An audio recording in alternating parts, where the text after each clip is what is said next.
FC Barcelona ഇതുപോലെ ഒരു തിരിച്ചുവരവ് വരുമെന്ന് ആരും കരുതിയതല്ല. ഫുട്ബോൾ ലോകത്ത് ഇപ്പോൾ ആകെ മൊത്തം ചർച്ച ചെയ്യപ്പെടുന്ന ഒരു ടീമാണ് ബാർസലോണ. കാരണം ഈ കഴിഞ്ഞ കുറച്ച് കാലഘട്ടങ്ങളായിട്ട് ബാർസലോണ അവരുടെ പീക്ക് ലെവലിലേക്ക് എത്താൻ പോകുന്നു എന്നുള്ള വാർത്തകൾ നമ്മൾ കേൾക്കുന്നുണ്ട്. അതിനായിട്ടുള്ള ഉദാഹരണങ്ങളായിട്ട് പല മത്സരങ്ങളും FC ബാർസലോണ ലോക ഫുട്ബോൾ ആരാധകർക്ക് വച്ച് നീട്ടുന്ന ദൃശ്യങ്ങൾ നമ്മൾ കാണുന്നുണ്ട്. ഒരുപക്ഷെ ഫുട്ബോൾ ലോകത്ത് ഏറ്റവും വലിയ തിരിച്ചുവരവ് നടത്താൻ പോകുന്ന ഒരു ടീമാവാൻ സാധ്യതയാണ്. കഴിഞ്ഞ വർഷം ഇപ്പോൾ സാവിയുടെ കാലഘട്ടത്താണ് ബാർസലോണയ്ക്ക് ഒരുപാട് തിരിച്ചടികൾ കിട്ടിയിരുന്ന ഒരു കാലഘട്ടമായിരുന്നു. അതിന് മുമ്പൊക്കെ ഏകദേശം 2-3 വർഷങ്ങൾക്ക് മുമ്പേ FC ബാർസലോണ എന്ന് പറയുന്ന ടീം ഫുട്ബോൾ ലോകത്ത് നിന്നും പല ആരാധകരും മറന്നു കഴിഞ്ഞിട്ടുള്ള ഒരു ടീമാണ് എന്ന് വേണം പറയാൻ. ഇപ്പോൾ ഇതാ വീണ്ടും ഒരു തിരിച്ചുവരവ് നടത്തിയിരിക്കുന്നു. ഹാൻസി ഫ്ലിക്ക് എന്ന് പറയുന്ന തന്ത്രശാലി FC ബാർസലോണയുടെ പരിശീലക സ്ഥാനത്തേക്ക് വരുന്നു. പിന്നീട് ഈ ടീം ആകെ മൊത്തം മാറുന്ന ദൃശ്യങ്ങളാണ് ലോക ഫുട്ബോൾ ആരാധകർ കണ്ടിട്ടുള്ളത്. ഒരു പക്ഷേ ഇപ്പോൾ പലരും ഇങ്ങനെ ചിന്തിക്കുന്നുണ്ടാവും ബാർസലോണ ഇത്തവണ UCL അടിക്കാനൊക്കെ സാധ്യത ഉണ്ട് എന്നുള്ളത്. കാരണം അതിനായിട്ടുള്ള മത്സരങ്ങളാണ് കഴിഞ്ഞ കുറച്ച് ദിവസങ്ങളായിട്ട് FC ബാർസലോണയുടെ ആരാധകരും ലോക ഫുട്ബോളും വീക്ഷിച്ചു കൊണ്ടിരിക്കുന്നത്. അവരുടെ മുന്നേറ്റ നിര എന്ന് പറയുന്നത് ഇന്ന് ഫുട്ബോൾ ലോകം ഒന്ന് ഭയപ്പെടേണ്ട മുന്നേറ്റ നിര തന്നെയായിരുന്നു. ഒരു കാലത്ത് മെസ്സിയും നെയ്മറും സുവാരസും നെയ്തെടുത്തൊരു മുന്നേറ്റ നിര ഉണ്ടായിരുന്നു. അന്ന് യൂറോപ്പ് ആകെ മൊത്തം അടക്കി ഭരിച്ചൊരു മുന്നേറ്റ നിര. ഒരുപക്ഷെ പല ടീമുകളുടെ ഡിഫൻസിൻ്റെ ഈ മുട്ട് വിറക്കുന്ന ശൈലികളുള്ള കളിശൈലികൾ മുന്നോട്ട് വെച്ചിരുന്ന ഒരു മുന്നേറ്റ നിര. അതൊക്കെ കഴിഞ്ഞു. അവരൊക്കെ അവരുടെ കാലഘട്ടം അവസാനിക്കുന്നു. പിന്നീട് FC ബാർസലോണ പോയിട്ടുള്ളത് വളരെ ദയനീയമായിട്ടുള്ള സിറ്റുവേഷനിലൂടെയാണ്. അങ്ങനെ ഈ സീസണിലേക്ക് കടന്നു വരുന്നു. ഇന്ന് ബ്രസീലിൽ നിന്നും ഒരു മാന്ത്രികനായ റാഫിഞ്ഞ എന്ന പേരുള്ള ഒരു പയ്യൻ അവരുടെ വിങ്ങുകളിലൂടെ ഓടിപ്പാഞ്ഞ് നടക്കുന്നു. അതുപോലെ തന്നെ മെയിൻ സ്ട്രൈക്കറായിട്ട് പോളണ്ടുകാരനായിട്ടുള്ള ലെവൻഡോസ്കി.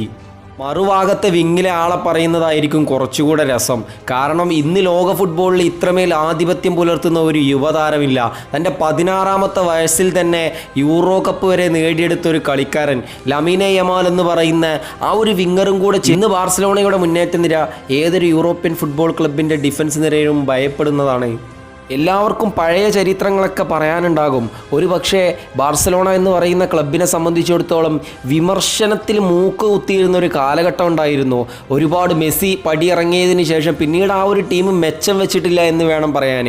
പിന്നീട് ഒരുപാട് കാലഘട്ടം സ്ട്രഗ്ലിങ്ങിലായിരുന്നു FC ബാർസലോണ എന്ന് പറയുന്നത്. പരിശീലകന്മാർ ഒരുപാട് മാറി വന്നു. പക്ഷേ ഈ ടീമിനെ കരക്കയറ്റാനായിട്ട് ആർക്കും സാധിച്ചില്ല.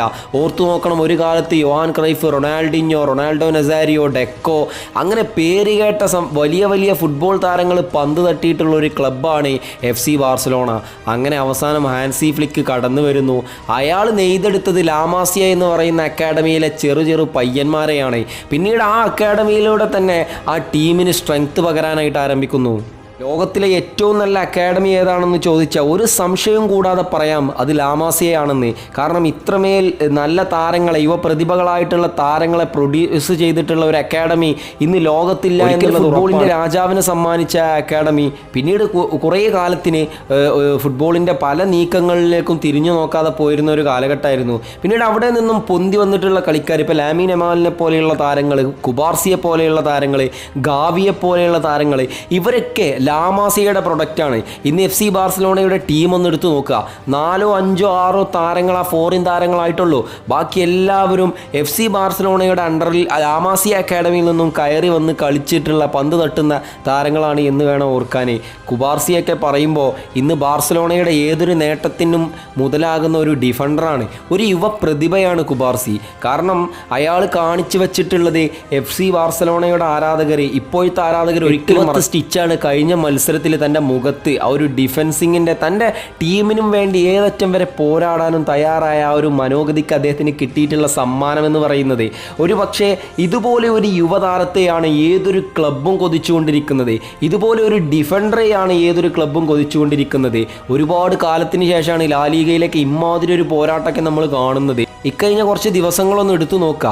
FC ബാർസലോണ എന്ന ടീം പല രീതിയിലുള്ള പ്രതികാരങ്ങളും വീട്ടി തുടങ്ങുന്നുണ്ട്. ഹാൻസി ഫ്ലിക്കിന് ടീമിനാണ് ഇതിന് നമ്മൾ സല്യൂട്ട് ചെയ്യേണ്ടത്. ഒരു പക്ഷേ കടിച്ച പാമ്പിനെ കൊണ്ട് തന്നെ വിഷമിറപ്പിക്കുന്ന രീതിയിൽ ബയൺ മ്യൂണിക്കിനെ ഇഞ്ചിഞ്ചായി അരിയുന്ന ദൃശ്യങ്ങൾ നമ്മൾ കണ്ടു. ഈ മത്സരത്തിൻ്റെ ഹൈലൈറ്റ് എന്ന് പറയുന്നത് മുള്ളറുടെ ആ ഒരു വെല്ലുവിളിയാണ്. ഈ മത്സരം കഴിഞ്ഞ് മുള്ളറുടെ ആ മുഖം ഒന്ന് കാണാൻ വല്ലാത്ത ചുറുക്കായിരുന്നു. അത് FC ബാർസലോണയുടെ ആരാധകർ ഒരുപാട് ആഘോഷിച്ചിട്ടുണ്ട്.